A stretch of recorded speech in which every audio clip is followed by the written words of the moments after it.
Many people think of literacy simply as the ability to read and write, but in actuality, it means much more.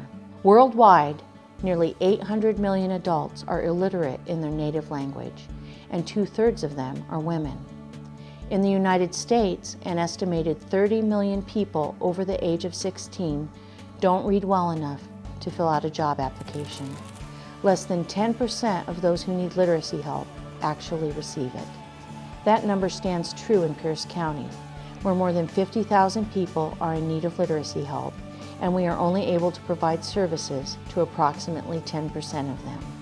American businesses lose more than $60 billion in productivity each year due to employees' lack of basic skills.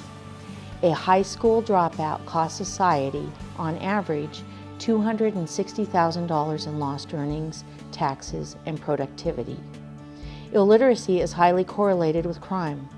More than 60% of state and federal prison inmates can barely read or write.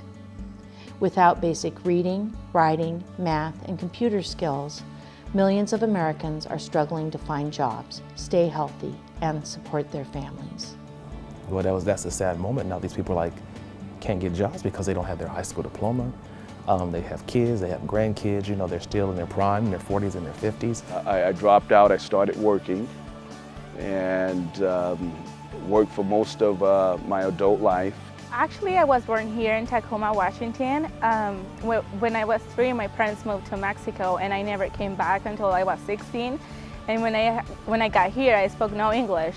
Elementary school, I started having a lot of mental health issues, a lot of attention deficit. Going to elementary, through my primary and secondary educational years, I was what they call classified as a learning disability. And special education doesn't teach you anything, not that much. And when I went into the world, I was so unprepared and so unready for the world, so I had to struggle. Nobody from my family has any degree or finished training for a career. I came here in 2007, and I did not even graduate from high school in my country. When I got here, I had a lot of unpleasant experiences.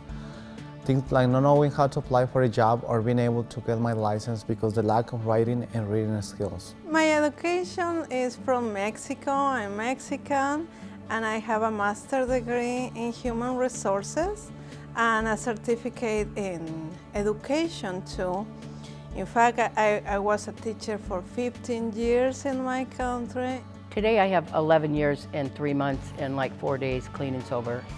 And I decided that I needed to go back to school.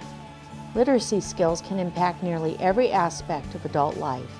Literate members of the community are more likely to be employed full-time, receive a higher income, vote, volunteer, and access information about current local and national events. After I sustained an injury on my previous job, I knew I had to get my diploma.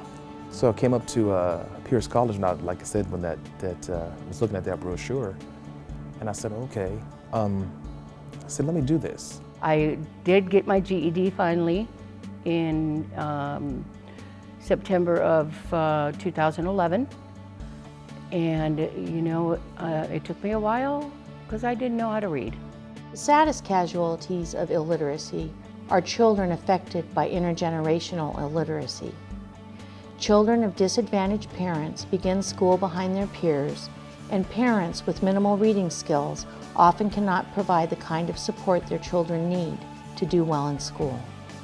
A single year of parental education has been shown to have a greater impact on the likelihood of a son or daughter attending a college than $50,000 in parental income. I'd say after I had my first child, I started realizing, that I had to do something. And I didn't want my kids to experience what I went through growing up. So I decided that first things I needed to do was get my GED. After all this, I decided that I needed to go to school to take ESL classes for my family and for me. By participating in adult basic education programs in Pierce County, low literacy adults can greatly improve their lives, better support their families, and contribute to society in a meaningful way. With 80% of literacy programs reporting an overall reduction in welfare dependence among their students, the evidence is clear. We can make a difference, and we are making a difference. Right now, my GPA is 3.7 and I am a full-time employee at Olive Garden. I started as a cook, and I think the skills that I have gained at Perth College helped me to obtain the position of assistant manager. Sometimes people hear about immigrants and they have this impression like, oh, okay, they're like farmer workers, or like, because that happened to me. Where are you from? I'm Mexican. Oh, okay, what do you want to do? Maybe a waitress, maybe a... And they didn't ask, well, do you have studies? What grades of your studies do you have? No. It's like, oh, farmer, a farmer or a waitress. You don't have any other stereotypes. I hope that other people out there see this and realize, you know, all it takes is one person to believe in you. I see some improvement in myself, and it's all by the help of the staff here, the teachers, and I believe that any student can really, you know, succeed. To give new students, graduated students, opportunities. Sometimes the students don't have the experience that they're looking for, but we know that they can do it. We just have to open the doors for them. If you don't give them opportunities, they won't never get the experience. I'm a survivor and I'm proud of it. And getting into the field of chemical dependency, I'm right where I'm supposed to be. Education is just, it's phenomenal. It really is. It just, wow, it has changed my life entirely.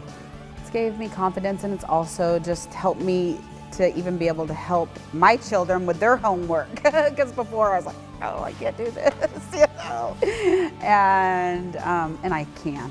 I know I can today.